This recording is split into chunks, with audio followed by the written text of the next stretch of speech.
Hello hi friends, नमस्कार। इस video में हम बात करेंगे सीरीज 4 के बारे में, क्योंकि ऑलरेडी हम हमारे चैनल पे आप लोग देख सकते हैं कि सीरीज 1, 2 और 3 पड़ा हुआ है। आप लोग देख सकते हैं और उसको रिवीजन कर सकते हैं। इस वीडियो का जो है सीरीज नंबर 4 है, जिसमें हम लोग बात करेंगे ऑब्जेक्टिव टाइप क्वेश्चन के बारे में। जो सीरीज है हम लोग का 20 क्वेश्चन का है। तो क्वेश्चन आइए शुरू करते हैं इस वीडियो को। क्वेश्चन नंबर 1 है, कह रहा है कि भारत में खोजा गया सबसे पहला और पुराना शहर कौन सा है।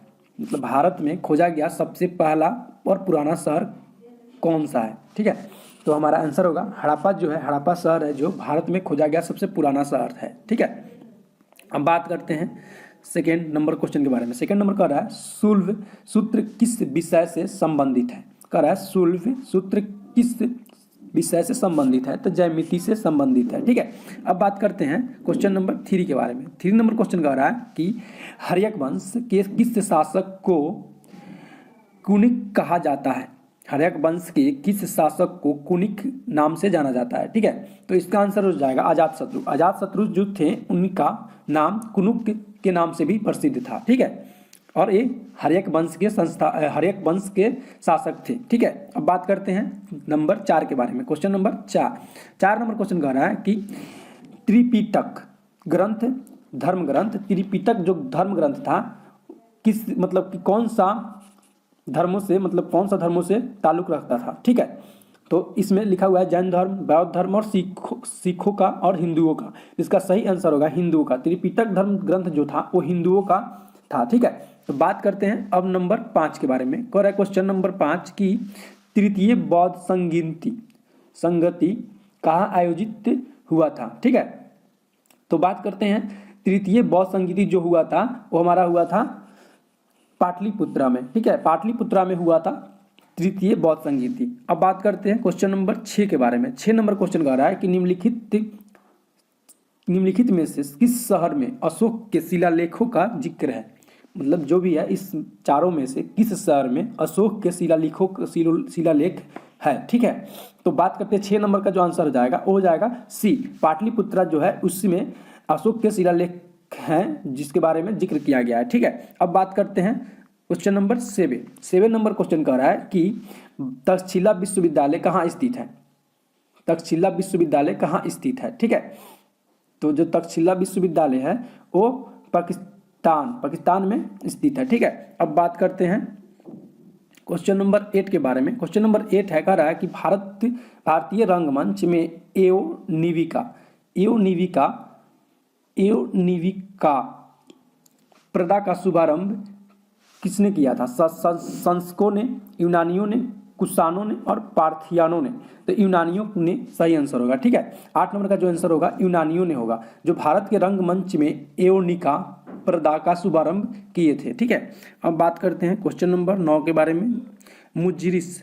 मुजरिस किस राज्य का प्रमुख बंदरगाह है। मुजरिस किस राज्य का प्रमुख बंदरगाह है। चेर राज्य था जिसका वो प्रमुख बंदरगाह था। ठीक है, अब बात करते हैं क्वेश्चन नंबर 10 के बारे में। 10 नंबर क्वेश्चन कह रहा है कि एरन अभिलेख का संबंध किस शासक से है। एरन अभिलेख किस शासक से है, तो भानुगुप्त से है। ठीक है, भानुगुप्त थे जो एरन अभिलेख के बारे में संबंध रखते थे। ठीक है, अब बात करते हैं क्वेश्चन नंबर 11 नंबर के बारे में। 11 नंबर क्वेश्चन कह रहा है नंगानंद का रचनाकार कौन थे। तो इसका आंसर होगा हर्षवर्धन। 11 नंबर का आंसर हो जाएगा बी, नंगानंद का रचनाकार कौन था, तो हर्षवर्धन हो जाएंगे। अब बात करते हैं क्वेश्चन नंबर 12 नंबर जो क्वेश्चन है, कह रहा है कि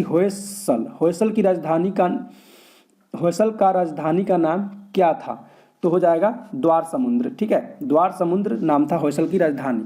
अब बात करते हैं क्वेश्चन नंबर 13, नेपोलियन का जन्म कब कहाँ हुआ था। नेपोलियन का जन्म कब हुआ था। नेपोलियन का जन्म 23 अगस्त 15 अगस्त 1769 को हुआ था। ठीक है, क्वेश्चन नंबर 13, नेपोलियन का जन्म कब हुआ था। तो नेपोलियन का जन्म जो हुआ था 15 अगस्त 1769 को हुआ था।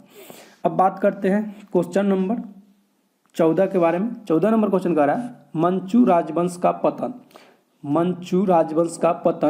कब हुआ था। तो 1911 में हुआ था मंचू राजवंश का पतन 1911 में हुआ था। अब बात करते हैं क्वेश्चन नंबर 15 के बारे में। कह रहा है परमार वंश की राजधानी कहाँ थी? तो धारा नगरी।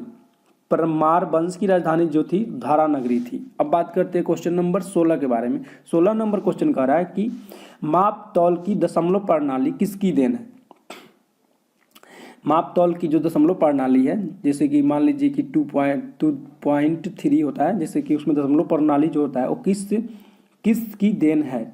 तो ये जो देन है इसके देन है फ्रांस के लोगों की देन है जो दशमलव प्रणाली का शुभारंभ किए थे। अब बात करते हैं क्वेश्चन नंबर 17। गुलाबों का युद्ध कहाँ हुआ था? गुलाबों का युद्ध कहाँ हुआ था? इंग्लैंड में हुआ था गुलाबों का युद्ध। अब बात करते हैं 18 नंबर। 18 नंबर क्वेश्चन कह रहा है भारती पुस्तक का लेखक कौन है? ठीक है, तो मैथिली शरण गुप्त जो है भारती पुस्तक का लेखक है मैथिली शरण गुप्त। ठीक है, अब बात करते हैं क्वेश्चन नंबर 19। 19 नंबर क्वेश्चन कह रहा है कि आत्मीय सभा का स्थापना कब हुआ था? आत्मीय सभा का स्थापना कब हुआ था? 1815 में।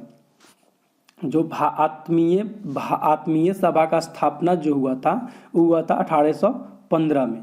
अब बात करते हैं क्वेश्चन नंबर 20 के बारे में। क्वेश्चन नंबर 20 कह रहा है कि तृतीय आंगल बर्मा युद्ध किसके समय में हुआ था? तो लॉर्ड डफरिन के समय हुआ था। ठीक है, तृतीय आंगल बर्मा युद्ध जो हुआ था वो लॉर्ड डफरिन के समय में हुआ था। ठीक है, इसी के साथ ये वीडियो समाप्त होता है। फिर बात करेंगे नेक्स्ट वीडियो में। तब तक के लिए जय हिंद।